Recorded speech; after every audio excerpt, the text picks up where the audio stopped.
Makin seseorang mengalami kebesaran Tuhan, semakin ia ingin bersyukur tanpa henti.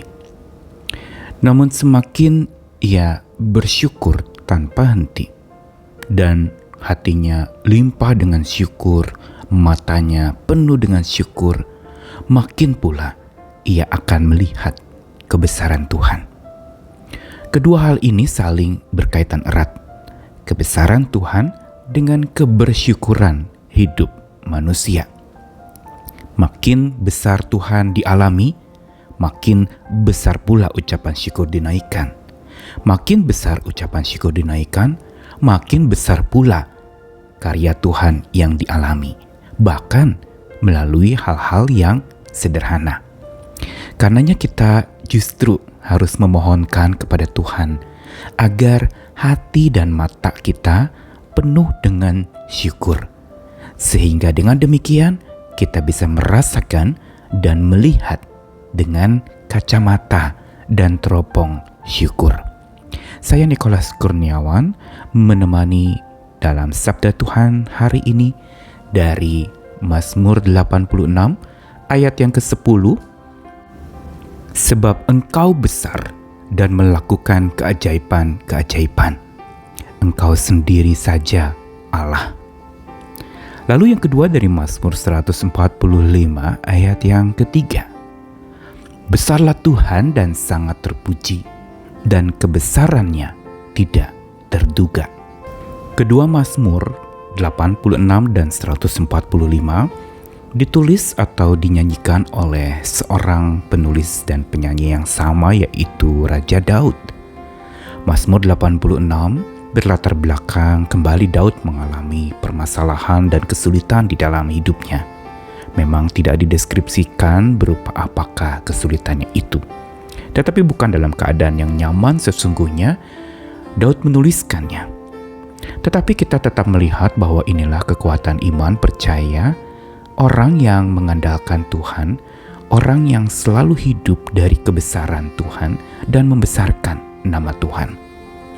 Yaitu Daud di tengah-tengah kesulitan hidup yang dia sedang alami, dia masih bisa bersaksi bahwa Tuhan itu besar dan melakukan keajaiban-keajaiban, dan dikatakan dalam ayat 10 tadi, Engkau sendiri saja Allah. Berarti ada sebuah ketunggalan hati dari Daud yang menganggap hanya satu-satunya Allah yang dia andalkan itu adalah Tuhan yang dia sembah. Dan karena itulah dia memuji dengan mengatakan bahwa Tuhan itu maha besar. Allah itu melakukan keajaiban-keajaiban yang dahsyat. Padahal dia sedang ada di dalam keadaan yang sulit. Apa rahasia Daud? Lalu kemudian yang kedua di Mazmur 145 ayat yang ketiga. Kali ini Mazmur ini adalah terkenal dengan Mazmur puji-pujian yang berisi pengagungan nama Tuhan. Memang tidak berlatar belakang kesulitan atau masalah hidup yang sedang dialami oleh pemazmur, tapi isinya hanya memuji. Isinya hanya berupa sebuah pengagungan Tuhan, pembesaran nama Tuhan, sehingga itu disaksikan. Besarlah Tuhan dan sangat terpuji, dan kebesarannya tidak terduga. Kembali Daud mengungkapkan akan kebesaran Tuhan. Kembali dia membesarkan nama Tuhan. Dan inilah kembali lagi kita lihat bagaimana iman Daud, yaitu sebuah iman yang bukan membesarkan diri sendiri, tapi iman yang membesarkan nama Tuhan. Dan lebih dalam dideskripsikan di Mazmur 145 ayat 3 bahwa kebesaran Tuhan Allah itu tidak terduga. Arti dan makna tidak terduga di sini bukan sekedar tidak dapat diukur, tetapi juga tidak dapat ditebak. Cara kerja Tuhan menyatakan kebesarannya adalah cara yang unik dan ajaib. Tuhan menyatakan kebesarannya bahkan tidak melulu lewat hal-hal yang besar dalam hidup manusia, tapi juga lewat hal-hal yang dipandang remeh atau hal-hal yang ingin disingkirkan oleh manusia. Termasuk juga hal-hal kecil di mana Daud mengalami pimpinan Tuhan, keselamatan, kelepasan dari Tuhan, ini sungguh dia syukuri. Dan apa rahasia Daud? Kembali di 2 Mazmur tadi, pasal 86 ayat 10 dan 145 ayat 3, pertanyaan yang sama diajukan. Apa rahasia Daud sampai dia selalu dan tanpa henti membesarkan nama Tuhan dan menyaksikan bahwa kebesaran Tuhan itu melakukan keajaiban-keajaiban dan hanya Tuhan itulah yang layak disembah. Begitu juga dia kembali membesarkan nama Tuhan dan menganggap hanya Tuhan yang layak untuk dipuji. Rahasia Daud adalah dia memiliki hati dan mata yang penuh syukur. Dari mana dia biasa bersyukur? Karena dia biasa mengalami kebesaran Tuhan. Dan dari mana dia bisa mengalami kebesaran Tuhan?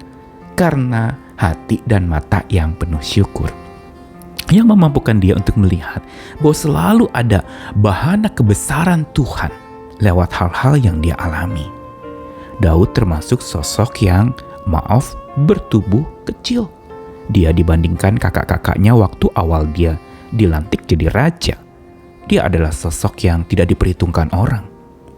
Tetapi di sini justru Tuhan memakai yang kecil dan tidak bermakna di mata manusia untuk menjadi bermakna di matanya dan menyaksikan banyak orang, bahkan membuat manusia-manusia di dunia ini bermakna oleh pribadi Daud yang tidak diperhitungkan manusia. Disinilah sebenarnya bagaimana Tuhan melihat dengan cara yang ajaib.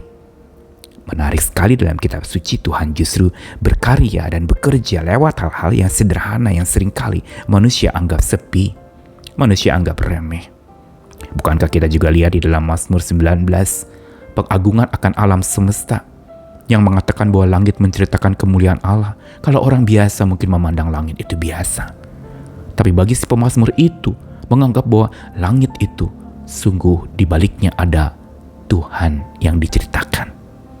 Dan begitu pula mata yang penuh syukur dari Daud adalah mata yang selalu melihat ada kebesaran Tuhan. Dan dia tidak henti selalu membesarkan nama Tuhan. Bukan untuk membesarkan namanya sendiri. Masih ingatkah bagaimana Daud ketika dia sudah besar jadi raja yang terkenal, yang selalu menang perang? Yang dia ingat justru bukan kebesaran namanya atau segala kemenangan-kemenangannya. Tapi dia justru membesarkan nama Tuhan dengan rindu untuk membangun rumah Tuhan. Dan ini mengingatkan kepada kita untuk bagaimana hati dan mata yang penuh syukur itulah yang memampukan seseorang bisa memandang kebesaran Tuhan di balik dan dalam segala sesuatu dalam hidupnya. Makin kebesaran Tuhan dialami, makin hati dan mata penuh syukur itu terus terbuka, tercelik, dirasakan kebesaran Tuhan itu senantiasa. Dan makin hati dan mata seseorang penuh syukur, maka dia juga akan makin mampu merasakan dan memandang bahana kebesaran Tuhan di balik segala hal, bahkan yang paling sederhana sekalipun. Dia melihat ada kebesaran Tuhan. Karenanya mari kita belajar terus. Setelah hampir 1 bulan kita berbicara dan merenungkan tentang makna ucapan syukur dan khasiat bersyukur, mari kita belajar memiliki hati dan mata yang penuh syukur.